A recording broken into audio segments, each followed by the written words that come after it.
Hello दोस्तों, मेरा नाम अभय चक्रवर्ती है और आज हम इंडियन पॉलिटी की ऑब्जेक्टिव सीरीज को प्रारंभ करने जा रहे हैं, जिसमें हमारा पहला चैप्टर भारतीय संविधान होगा।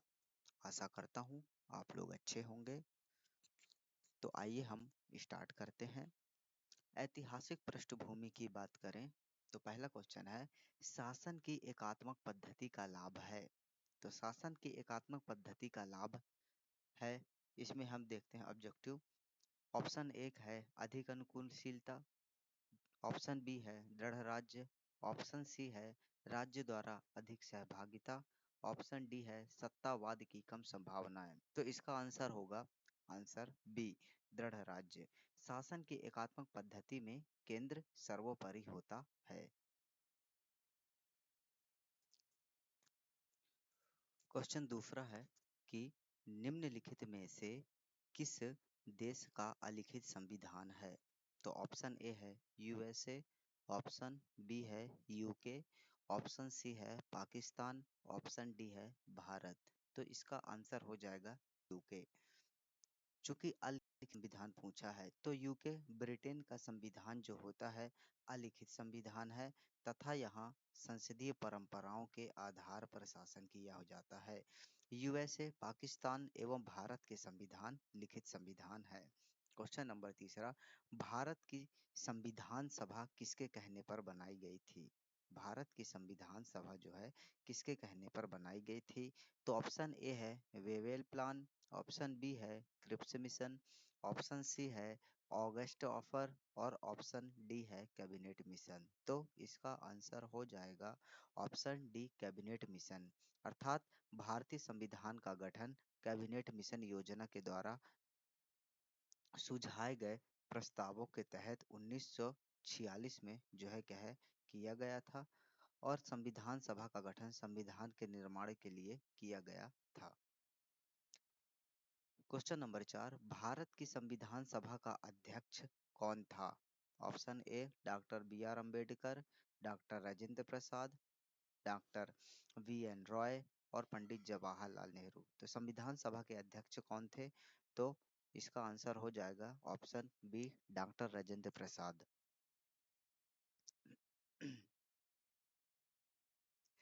भारतीय संविधान भारतीय संविधान के सभा के अध्यक्ष डॉक्टर राजेंद्र प्रसाद थे। 9 दिसंबर 1946 को 9 दिसंबर 1946 को संविधान सभा के द्वारा सच्चिदानंद सिन्हा को अस्थायी अध्यक्ष चुना गया था। चूंकि अस्थायी अध्यक्ष जो है सच्चिदानंद सिन्हा को चुना गया था, जबकि 11 दिसंबर 1946 को जब दूसरी बैठक हुई थी तो डॉक्टर राजेंद्र प्रसाद को संविधान सभा के स्थायी अध्यक्ष के रूप में जो है क्या है चुना गया था। डॉक्टर राजेंद्र प्रसाद भारत के प्रथम राष्ट्रपति भी थे।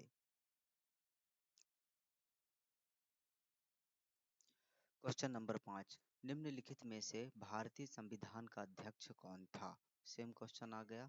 तो भारतीय संविधान का अध्यक्ष डॉक्टर राजेंद्र प्रसाद को बनाया गया था। राजनीतिक समता पाई जाती है।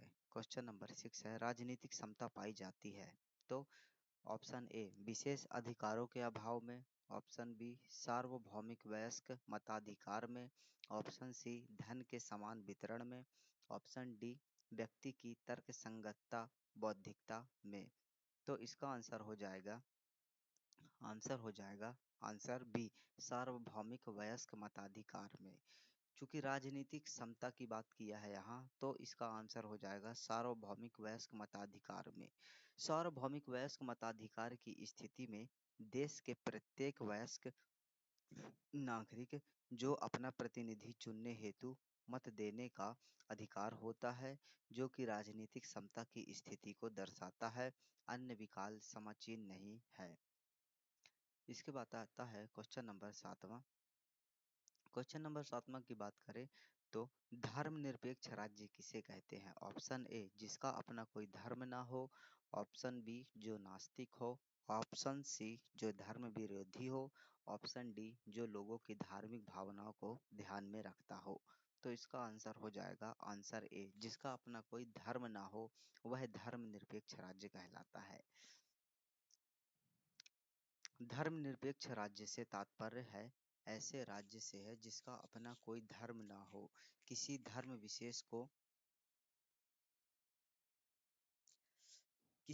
विशेष को प्रोत्साहन नहीं देता हो।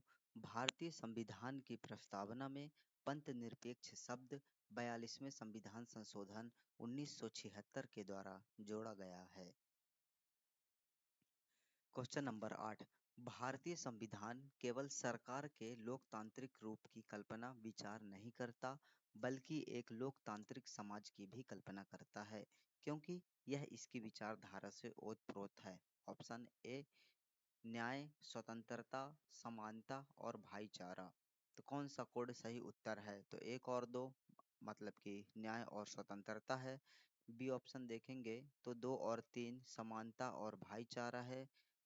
ऑप्शन सी एक और तीन, न्याय और समानता है, या ऑप्शन डी चारों है। तो सीधी सी बात है, इसमें पूछा क्या गया है कि भारतीय संविधान केवल सरकार के लोकतांत्रिक रूप की कल्पना नहीं करता, बल्कि लोकतांत्रिक समाज की भी कल्पना करता है। और जब लोकतांत्रिक समाज की बात आ जाती है तो इसमें न्याय, समानता, स्वतंत्रता, भाईचारा चारों चीज आ जाएंगी। ऑप्शन डी इसका आंसर हो जाएगा। भारतीय संविधान की प्रस्तावना केवल सरकार के लोकतांत्रिक रूप की ही कल्पना नहीं करती, बल्कि एक लोकतांत्रिक समाज की भी कल्पना करती है, क्योंकि यह न्याय, स्वतंत्रता, समानता, बंधुत्व, भाईचारे की विचारधारा से ओतप्रोत है। फिर इसके बाद है क्वेश्चन नंबर 9। संविधान के अंतर्गत भारतीय लोकतंत्र के आदर्शों को हम कहाँ से देख सकते हैं? तो संविधान के अंतर्गत भारतीय लोकतंत्र के आदर्शों को हम कहाँ से देख सकते हैं? प्रस्तावना से, भाग 3 से, भाग 4 से, भाग 1 से। तो ऑब्वियसली यदि हम भारतीय लोकतंत्र के आदर्शों की बात करें तो प्रस्तावना से ही हम आदर्शों को देख सकते हैं। तो ऑप्शन इसका ए आंसर सही हो जाएगा। भारतीय संविधान के अंतर्गत भारतीय लोकतंत्र के आदर्शों की झलक हमें संविधान की प्रस्तावना से मिलती है।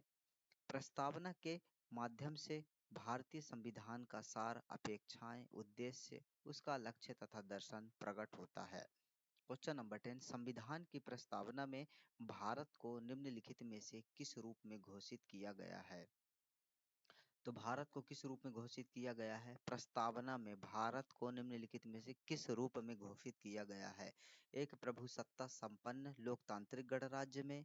ऑप्शन बी एक समाजवादी लोकतांत्रिक गणराज्य में। ऑप्शन सी एक प्रभुसत्ता संपन्न समाजवादी पंथ निरपेक्ष लोकतांत्रिक गणराज्य में, या ऑप्शन डी एक गणराज्य में। तो ध्यान से पढ़िएगा, संविधान की प्रस्तावना में भारत को निम्नलिखित में से किस रूप में घोषित किया गया है? तो इसका आंसर हो जाएगा आंसर सी एक प्रभु संपन्न समाजवादी पंथ निरपेक्ष लोकतांत्रिक गणराज्य में। इसका आंसर सी हो जाएगा। तो 26 जनवरी 1950 को संविधान लागू होने के समय संविधान की प्रस्तावना में भारत को एक प्रभुसत्ता संपन्न समाजवादी पंथनिरपेक्ष लोकतांत्रिक गणराज्य घोषित किया गया है। ध्यातव्य है कि मूल संविधान की प्रस्तावना में समाजवादी पंथनिरपेक्ष एवं अखंडता शब्द को जो है क्या है, अखंडता शब्द जो थे नहीं थे। इन्हें तत्कालीन प्रधानमंत्री इंदिरा गांधी के द्वारा गठित सरदार स्वर्ण सिंह की समिति की सिफारिश पर किए गए 42वें संविधान संशोधन 1976 के द्वारा प्रस्तावना में जोड़ा गया है। क्वेश्चन नंबर 11 की बात करें तो भारतीय गणतंत्र की यथार्थ संवैधानिक सांविधानिक स्थिति 26 जनवरी 1950 को संविधान लागू होने के समय क्या थी? ऑप्शन ए एक प्रजातांत्रिक गणतंत्र। ऑप्शन बी एक प्रभुसत्ता संपन्न प्रजातांत्रिक गणतंत्र। ऑप्शन सी एक प्रभुसत्ता संपन्न धर्मनिरपेक्ष प्रजातांत्रिक गणतंत्र, या ऑप्शन डी एक प्रभुसत्ता संपन्न धर्मनिरपेक्ष समाजवादी प्रजातांत्रिक गणतंत्र। तो 1950 के समय हुआ था, जबकि हमारा संविधान लागू हुआ था 26 जनवरी 1950 को, है ना। तो उस समय क्या था? तो इसका ऑप्शन हो जाएगा बी एक प्रभुसत्ता संपन्न प्रजातांत्रिक गणतंत्र के रूप में था। भारत के संविधान की प्रस्तावना में निम्नलिखित में से वह शब्द कौन सा है जिसका समावेशन संविधान 42वां संशोधन अधिनियम 1976 के माध्यम से नहीं किया गया था? याद रखिएगा 42वां संविधान संशोधन अधिनियम 1976 के माध्यम से नहीं किया गया था, क्योंकि समाजवादी की गई थी, पंथ निरपेक्षता की गई थी, है ना। तो इसमें आंसर हो जाएगा सी और डी दोनों होंगे, क्योंकि गरिमा भी नहीं था और ना ही निष्ठा था। संविधान की प्रस्तावना में भारत को क्या कहा गया है? तो संविधान की प्रस्तावना में क्या कहा गया है भारत को? कि ऑप्शन ए सर्व सत्ताधारी लोकतांत्रिक समाजवादी धर्मनिरपेक्ष गणराज्य, सर्व सत्ताधारी याद रखिएगा, फिर समाजवादी लोकतांत्रिक धर्मनिरपेक्ष गणराज्य, सी लोकतांत्रिक सर्व सत्ताधारी धर्मनिरपेक्ष समाजवादी गणराज्य, सर्व सत्ताधारी समाजवादी धर्मनिरपेक्ष लोकतांत्रिक गणराज्य। इसका ऑप्शन हो जाए डी। क्या कहा गया है? सर्व सत्ताधारी समाजवादी धर्मनिरपेक्ष लोकतांत्रिक गणराज्य कहा गया है। तो संविधान की प्रस्तावना में भारत को क्या कहा गया है? सर्व सत्ताधारी समाजवादी धर्मनिरपेक्ष लोकतांत्रिक गणराज्य कहा गया है।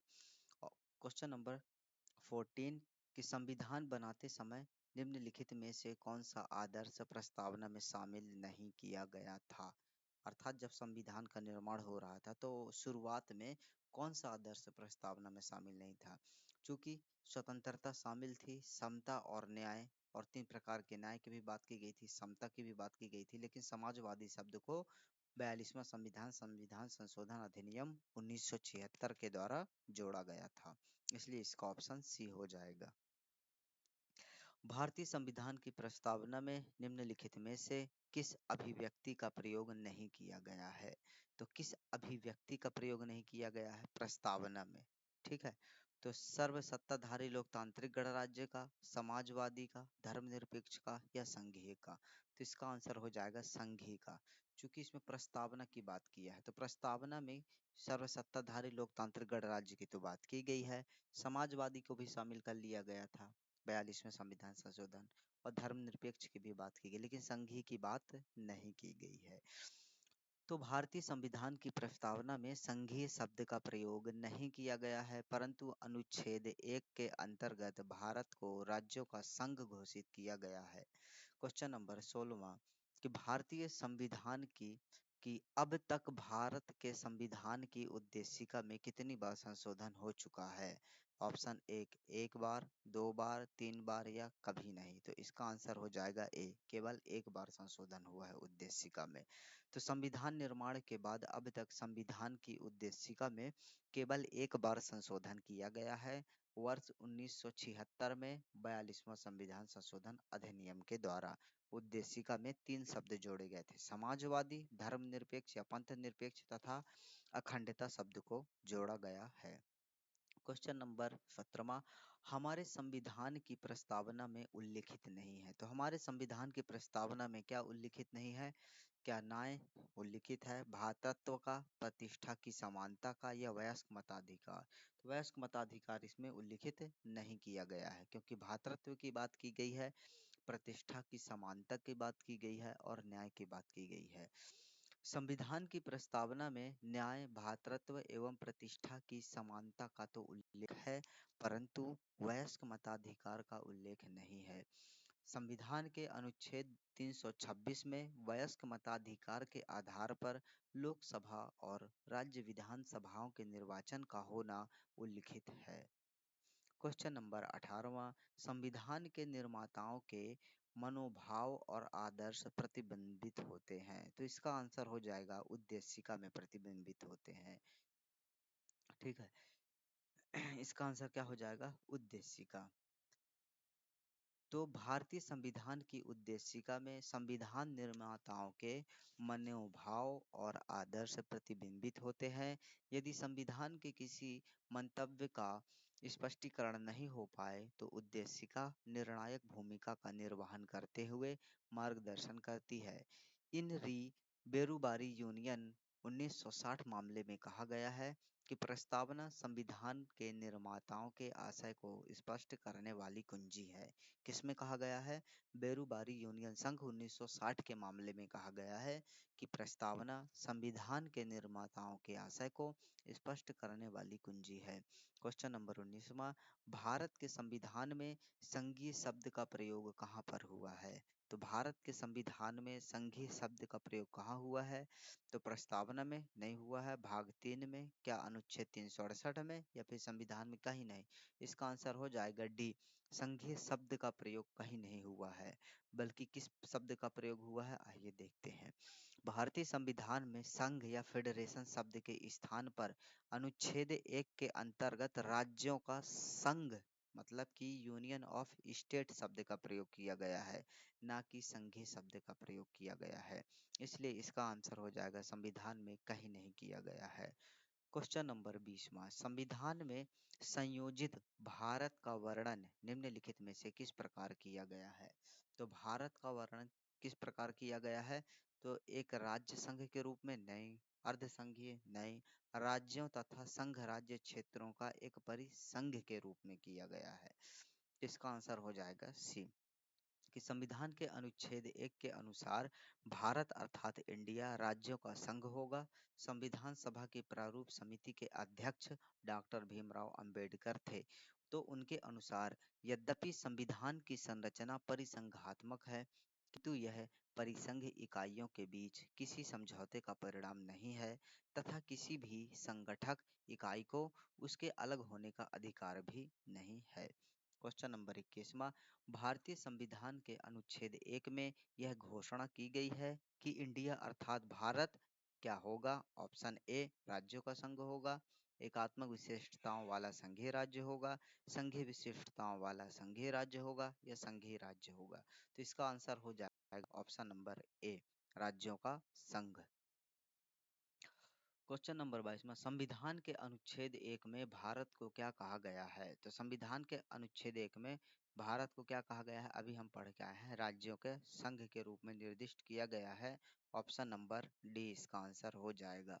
शक्तियों का विभाजन और स्वतंत्र न्यायपालिका किसकी दो महत्वपूर्ण विशेषताएं हैं? क्वेश्चन है, शक्तियों का विभाजन और स्वतंत्र न्यायपालिका किसकी दो प्रमुख विशेषताएं हैं? सरकार का लोकतांत्रिक स्वरूप है, सरकार का संघीय स्वरूप है, समाजवादी स्वरूप तो होगा नहीं, और ना ही यह एकात्मक स्वरूप होगा। तो इसका आंसर हो जाएगा ऑप्शन नंबर बी, सरकार का संघीय स्वरूप है, क्योंकि शक्तियों का विभाजन की बात जहां भी आ जाए तो वहां सरकार का संघीय स्वरूप देखने को हमें मिलता है। संघ और राज्यों के बीच शक्तियों का विभाजन संघात्मक संविधान का मूल तत्व है। यह विभाजन प्रायः एक संविधान के द्वारा किया जाता है जो देश की सर्वोच्च विधि होता है। चूंकि सरकारों की शक्तियों का विभाजन एक लिखित संविधान द्वारा होता है जिससे विभिन्न सरकारें एक दूसरे के कार्य क्षेत्र में हस्तक्षेप न करें, इसके लिए एक ऐसी संस्था की आवश्यकता होती है जो स्वतंत्र एवं निष्पक्ष होकर केंद्रीय तथा राज्य सरकारों के बीच विवादों को निष्पक्षता से निपटा सके। क्वेश्चन नंबर 24, भारत में संघ राज्य क्षेत्रों की संख्या कितनी है? तो अभी जो है संघ राज्य क्षेत्रों की संख्या जो है 8 है। अभी वर्तमान में भारत में संघ राज्य क्षेत्रों की संख्या 7 नहीं है भाई साहब। अभी कितनी है? तो 28 राज्य और 8 जो है केंद्र शासित प्रदेश है। ठीक है, इसमें दिल्ली, पुदुचेरी, चंडीगढ़, दादर नगर हवेली, अंडमान निकोबार द्वीप समेत दमन एवं दीप, लक्षद्वीप और क्या हो गया है, जम्मू और कश्मीर, है ना। समाजवादी चिंतक निम्नलिखित में से किस क्षेत्र में समानता के अधिकार को बढ़ाने की वकालत करते हैं? तो ऑप्शन ए है राजनीतिक क्षेत्र, आर्थिक क्षेत्र, सामाजिक क्षेत्र या विधिक क्षेत्र। क्वेश्चन ध्यान से पढ़िएगा कि समाजवादी चिंतक की बात की है तो इसका आंसर हो जाएगा ऑप्शन नंबर बी, आर्थिक क्षेत्र, क्योंकि यहाँ पास समानता के अधिकार को बढ़ाने की वकालत की है। तो समानता का अधिकार तभी मिल सकेगा जब आर्थिक क्षेत्र में जो है क्या है, समानता हो। तो समाजवादी चिंतक आर्थिक क्षेत्र में समानता के अधिकार को बढ़ाने की वकालत करते हैं। उनका मानना है कि आर्थिक विषमताएं ही समाज में संघर्षों का प्रमुख कारण बनती हैं। क्वेश्चन नंबर 26, भारतीय संघ राज्य क्षेत्र का दैनिक प्रशासन किसके द्वारा संचालित होता है? तो भारतीय संघ राज्य क्षेत्र का दैनिक प्रशासन जो है राष्ट्रपति, राज्यपाल, गृह मंत्री या उपराज्यपाल के द्वारा संचालित होता है। तो इसका आंसर हो जाएगा आंसर डी, उपराज्यपाल के द्वारा, क्योंकि यहाँ पास संघ राज्य क्षेत्र का दैनिक प्रशासन की बात किया है। तो संघ राज्य क्षेत्र का दैनिक प्रशासन उपराज्यपाल के द्वारा संचालित किया जाता है। संविधान के अनुच्छेद 239 के एक के तहत संघ राज्य क्षेत्रों का प्रशासन राष्ट्रपति के द्वारा नियुक्त किए गए प्रशासक, जिसे दिल्ली एवं कुछ अन्य संघ राज्य क्षेत्रों में उपराज्यपाल कहा जाता है, के माध्यम से किया जाता है। क्वेश्चन नंबर 27, निम्नलिखित में से कौन सा राजनीतिक अधिकार नहीं है? तो राजनीतिक अधिकार कौन सा नहीं है देखिएगा, मत देने का अधिकार, जीवन का अधिकार, चुनाव लड़ने का अधिकार, या फिर सरकार के अधिशासी निकायों के पास शिकायत करने का अधिकार। तो इसका आंसर हो जाएगा आंसर नंबर बी, जीवन का अधिकार। राजनीतिक अधिकार नहीं है, क्योंकि ये कौन सा अधिकार है? तो जीवन जीने का अधिकार जो है अनुच्छेद 21 में दिया गया है, प्राण और दैहिक स्वतंत्रता का संरक्षण के तहत मौलिक अधिकार है। क्या है? जीवन का अधिकार जो है क्या है? मौलिक अधिकार है। चूंकि विकल्पों में दिए गए अन्य अधिकार राजनीतिक अधिकारों में सम्मिलित हैं। निम्नलिखित में से किस ईस्वी या सन में भारतीय नागरिकों के मौलिक कर्तव्य संविधान में शामिल किए गए थे? तो मौलिक कर्तव्यों को संविधान में शामिल करने की बात की गई है। तो इसका आंसर हो जाएगा आंसर बी, 1976 में जो है क्या है हो जाएगा। तो सरदार स्वर्ण सिंह समिति की सिफारिश पर 42वां संविधान संशोधन अधिनियम 1976 के द्वारा भारतीय संविधान में भाग 4 ए तथा अनुच्छेद 51 का ए जोड़कर भारतीय नागरिकों के 10 मौलिक कर्तव्य शामिल किए गए थे, जिनकी 86वां संविधान संशोधन अधिनियम 2002 के बाद इनकी संख्या जो है कितनी हो गई है? तो इनकी संख्या अभी वर्तमान में 11 हो गई है। कौन सा संविधान संशोधन था?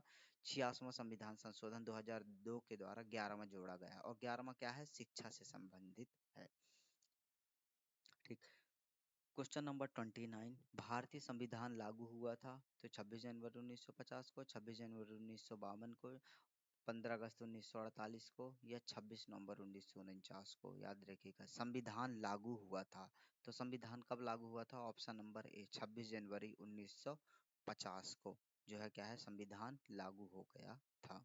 और अंगीकृत कब हुआ था? 26 नवंबर 1949 को। अभी देखते हैं कि संविधान के तृतीय वाचन की समाप्ति 26 नवंबर 1949 को हुई, और इसी तिथि को सभा के सभापति के हस्ताक्षर के साथ ही संविधान को अंगीकृत किया गया। तो अंगीकृत कब किया गया? 26 नवंबर 1949 को संविधान को अंगीकृत किया गया, अधिनियमित किया गया और आत्मार्पित किया गया।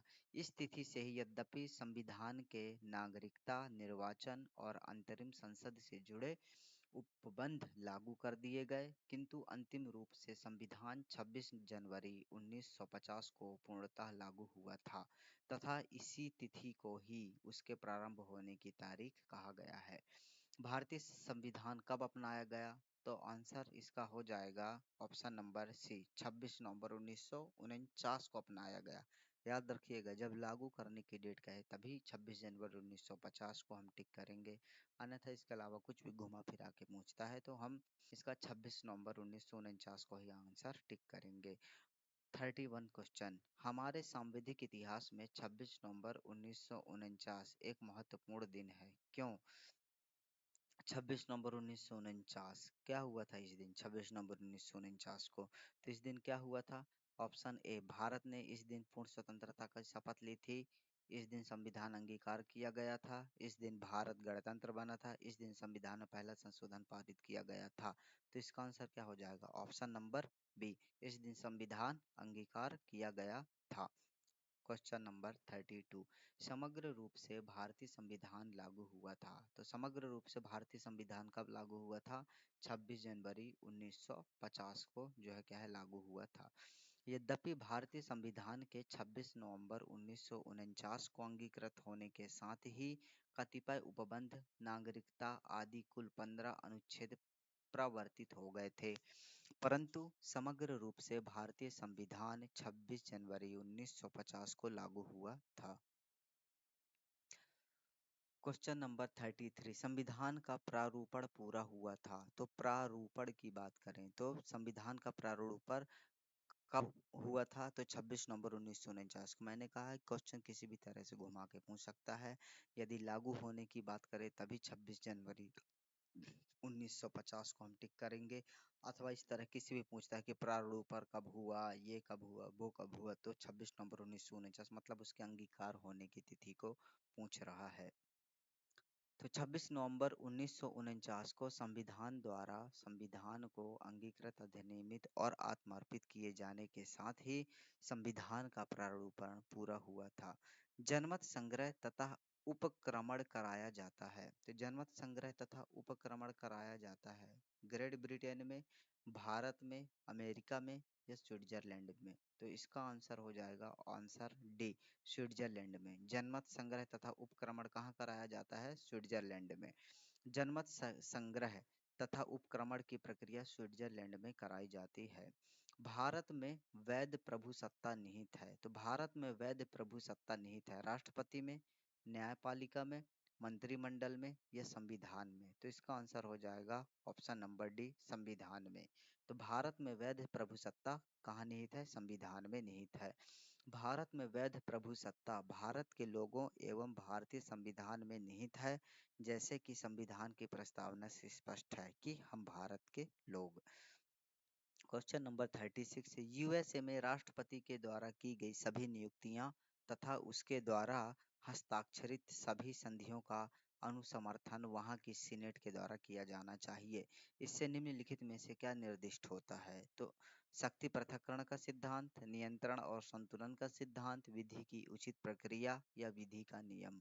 तो 36 का आंसर हो जाएगा बी, नियंत्रण और संतुलन का सिद्धांत। यूएसए अर्थात अमेरिका में नियंत्रण और संतुलन का सिद्धांत लागू है, जिसके तहत राष्ट्रपति के द्वारा की गई सभी नियुक्तियां तथा उसके द्वारा हस्ताक्षरित सभी संधियां का समर्थन वहां की सीनेट के द्वारा किया जाता है। तो इसका क्या आंसर हो जाएगा? नियंत्रण और संतुलन का सिद्धांत कहते हैं। इसके बाद क्वेश्चन नंबर 37, भारत की संविधान सभा का सांविधिक सलाहकार कौन था? इसका आंसर हो जाएगा option number C, sir B N Rao. तो भारत की संविधान सभा के संवैधानिक सलाहकार सर बी एन राव थे। संविधान सभा की प्रथम बैठक जब 9 दिसंबर 1946 को, जिसकी अध्यक्षता सच्चिदानंद सिन्हा कर रहे थे। 11 दिसंबर दूसरी बैठक होती है 1946 में, और स्थायी रूप से अध्यक्ष डॉक्टर राजेंद्र प्रसाद को चुना गया था और सर बी एन राव को सांविधिक सलाहकार के रूप में नियुक्त किया गया था। क्वेश्चन नंबर 38, शासन की संघीय प्रणाली इस अधिनियम के अंतर्गत स्थापित की गई थी। किस अधिनियम के अंतर्गत स्थापित की गई थी? तो 1919 के अधिनियम, 1935 के, 1909 के या 1858 के। क्वेश्चन एक बार ध्यान से पढ़िएगा। शासन की संघीय प्रणाली किस अधिनियम के अंतर्गत स्थापित की गई थी? तो संघीय प्रणाली की बात करें तो ऑप्शन बी, है ना, भारत शासन अधिनियम 1935 के तहत भारत की संघीय प्रणाली अधिनियमित की गई थी। भारत में ब्रिटिश शासन के अंतर्गत संघीय प्रणाली गवर्नमेंट ऑफ इंडिया एक्ट 1935 के अंतर्गत स्थापित की गई थी। इस एक्ट के द्वारा अखिल भारतीय संघ का प्रस्ताव किया गया, परंतु देशी रियासतों के संघ में शामिल न होने के कारण यह प्रस्ताव मूर्त रूप न ले सका। परिणाम स्वरूप संघ एवं राज्यों के मध्य शक्तियों का विभाजन किया गया। क्वेश्चन नंबर 39, भारत की संविधान सभा गठित करने का आधार क्या था? ऑप्शन ए, भारतीय राष्ट्रीय कांग्रेस, कैबिनेट मिशन प्लान 1946, भारतीय स्वतंत्रता अधिनियम 1947, भारतीय डोमिनियन के प्रांतीय राज्य विधानमंडलों के प्रस्ताव।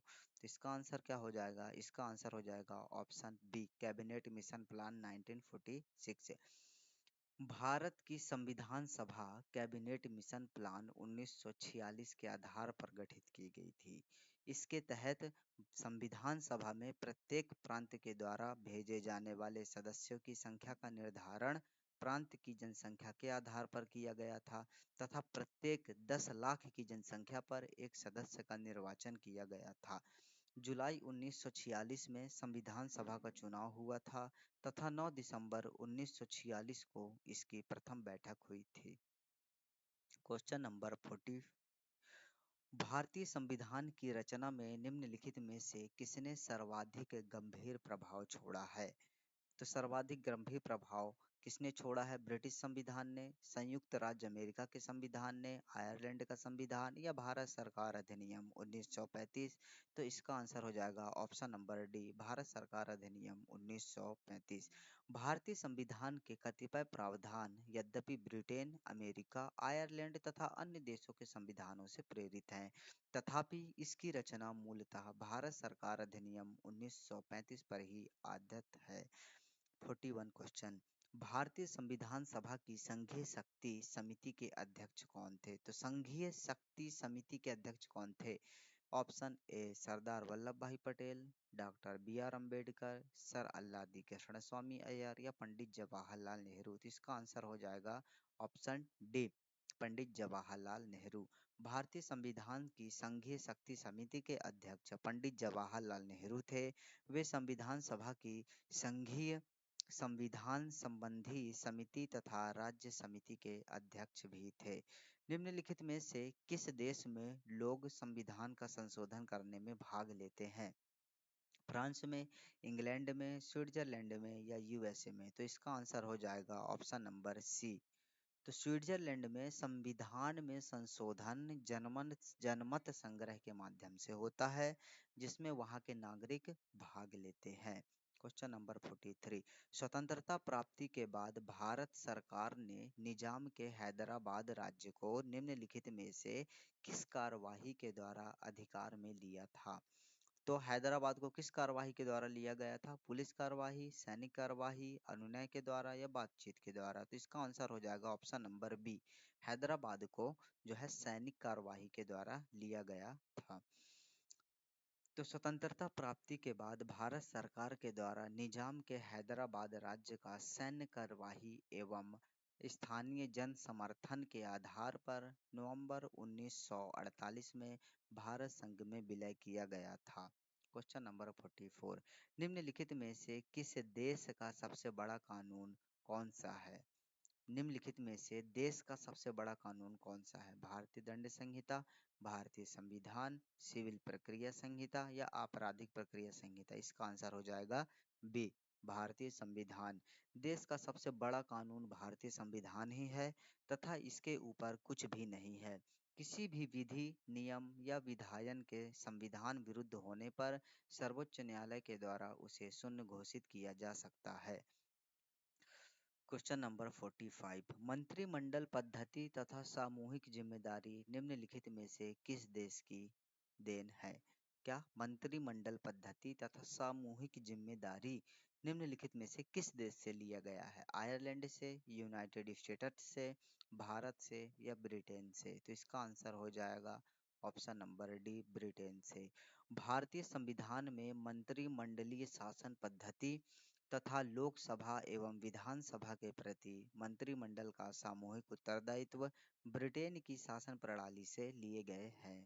क्वेश्चन नंबर 46, निम्नलिखित में से वह देश कौन सा है जिसका राज्याध्यक्ष वंशानुगत उत्तराधिकारी की विधि के आधार पर ग्रहण करता है? तो इसका आंसर हो जाएगा option number D, Japan. Japan में अभी भी सर्वोच्च सत्ता सम्राट के पास होती है, जो कि वंशानुगत उत्तराधिकारी की विधि के अनुसार पद ग्रहण करता है तथा वहां शासन व्यवस्था का संचालन प्रधानमंत्री के नेतृत्व वाली लोकतांत्रिक सरकार के द्वारा किया जाता है।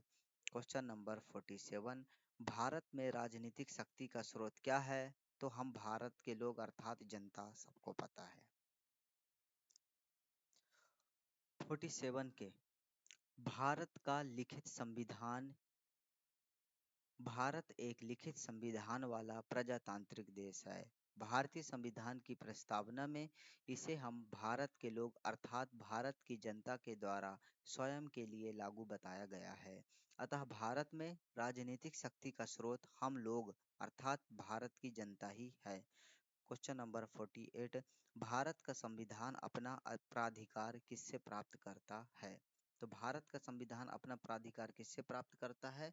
भारतीय स्वतंत्रता अधिनियम 1947 से, समाज के सभी वर्ग के लोगों के द्वारा, प्रतिनिधि संविधान सभा से, भारत की जनता के द्वारा, या राष्ट्रपति और सर्वोच्च न्यायालय के द्वारा। तो इसका आंसर क्या हो जाएगा? भारत का संविधान अपना प्राधिकार किससे प्राप्त करता है? तो ऑप्शन नंबर सी, भारत की जनता के द्वारा प्राधिकार प्राप्त करता है। भारतीय संविधान की प्रस्तावना में कहा गया है कि हम भारत के लोग, अतः स्पष्ट है कि भारतीय संविधान अपना प्राधिकार भारत की जनता से प्राप्त करता है। संघीय प्रकार के शासन का एक गंभीर दोष क्या है? तो संघीय प्रकार के शासन का अर्थात पृथकता का खतरा है। पृथकता का, पृथक संघीय सरकार अर्थात पृथक शक्तियों का विभाजन, पहले भी बता चुके, तो इसका आंसर यही हो जाएगा, पृथकता का खतरा बना रहता है। संघीय शासन में शक्तियों का केंद्र एवं राज्य के मध्य बंटवारा होता है, जिसमें पृथकता का खतरा बना रहता है। इसके विपरीत एकात्मक शासन प्रणाली में अधिकांश शक्तियां केंद्रीकृत होने के कारण इसमें सुदृढ़ता तो बनी रहती है, परंतु इस पर स्थानीय हितों की उपेक्षा का आरोप लगा रहता है। क्वेश्चन नंबर 50, सरकार की निम्न प्रणालियों में से किसमें द्विसदनीय पद्धति अनिवार्य लक्षण है? तो ऑप्शन नंबर इसका हो जाएगा सी, संघीय प्रणाली में द्विसदनीय पद्धति। संघीय प्रणाली में केंद्रीय विधायिका 2 सदन वाली होती है। यहाँ निम्न सदन में जनता का प्रतिनिधित्व होता है, जबकि उच्च सदन में प्रांतों का प्रतिनिधित्व होता है। इसलिए संघीय शासन प्रणाली में द्विसदनीय पद्धति एक अनिवार्य लक्षण है। तो आज के लिए इतना ही रखते हैं, इसके आगे हम नेक्स्ट डे से स्टार्ट करेंगे। तो दोस्तों, आशा करता हूँ आप लोगों को यह वीडियो काफ़ी पसंद आई होगी। तो मेरे चैनल को सब्सक्राइब करें और वीडियो को लाइक करें। धन्यवाद।